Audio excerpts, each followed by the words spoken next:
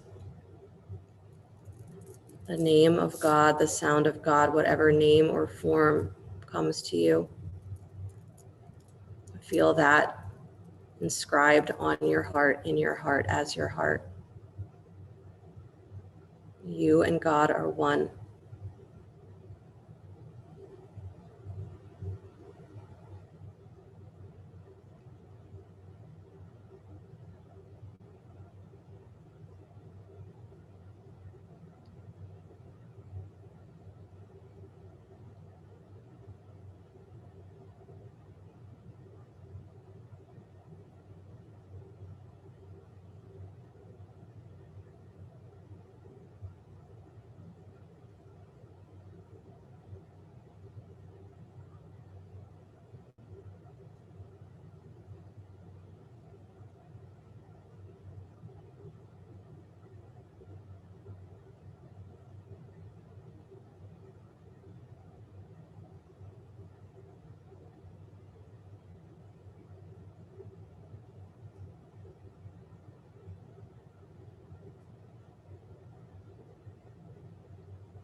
Ram and Sita, the incarnations of God and Goddess, the energy of loving action and commitment, and the energy of abundance and joy. It's often said that the feminine aspect is how we get to God fastest. It's how we get to that divine place of source the fastest. So when they are paired, it's always Sita-Ram. It's never Ram-Sita. So it's through your inner joy that the work of your life becomes meaningful. It's through the love that you have for the world and for yourself and for other beings that the actions that are necessary to take become doable and worth it.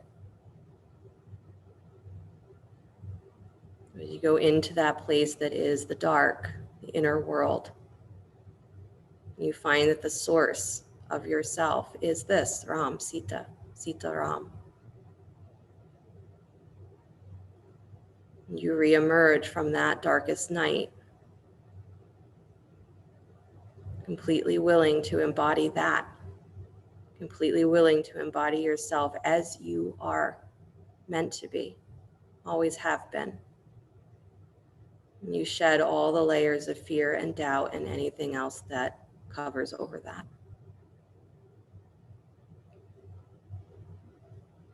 Whatever the name of God, whatever the energy of the infinite is that lives in your heart, feel it. Let the ego be a true reflection of that.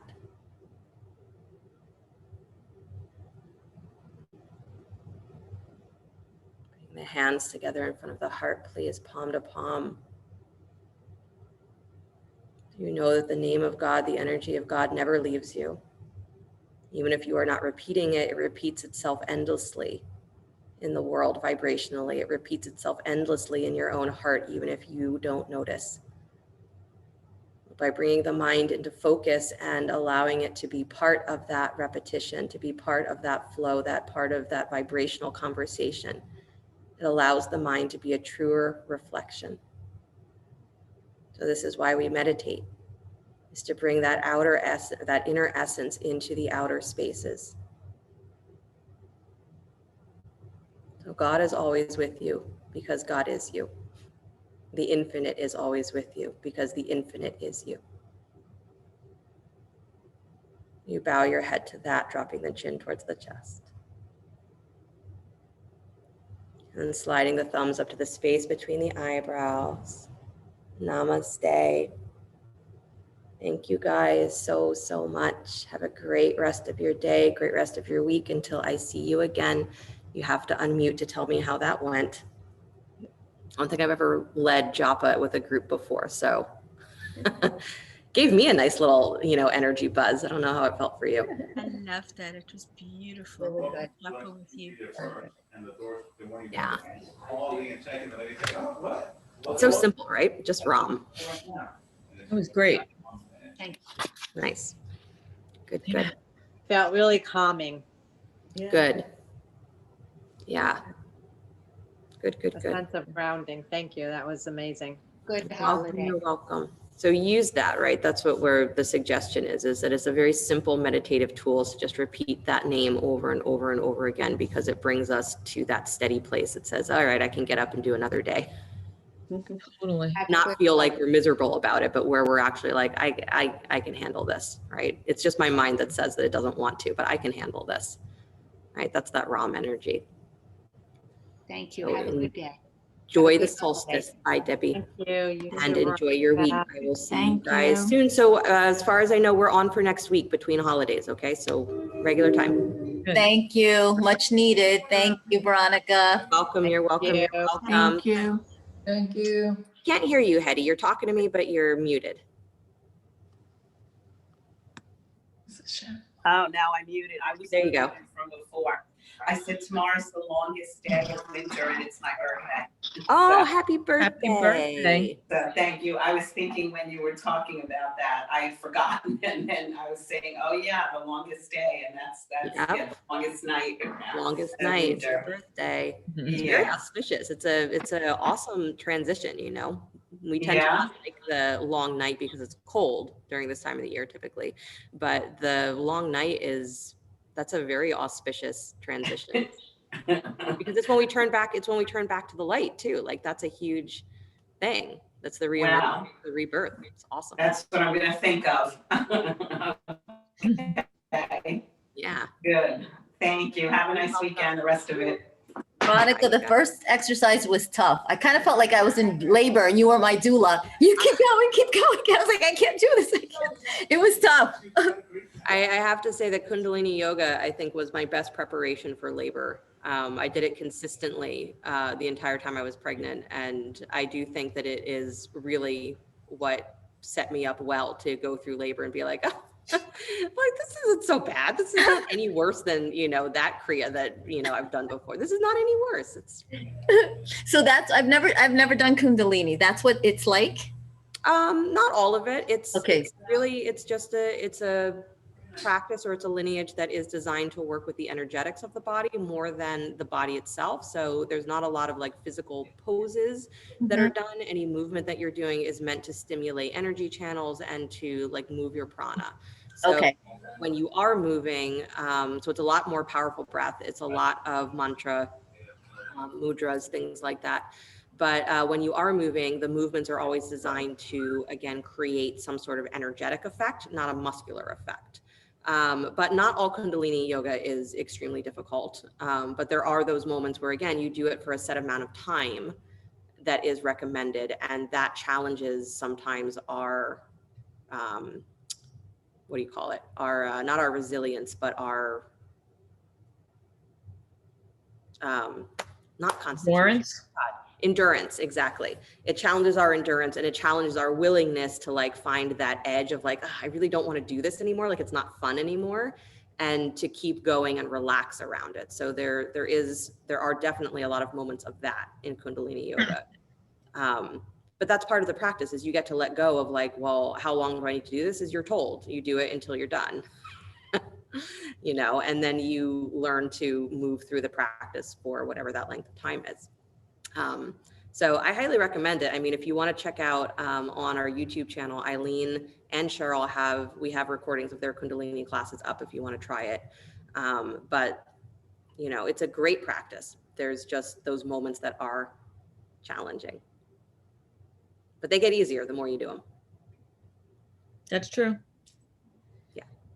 Thank you. You're welcome. Thanks for trying something new.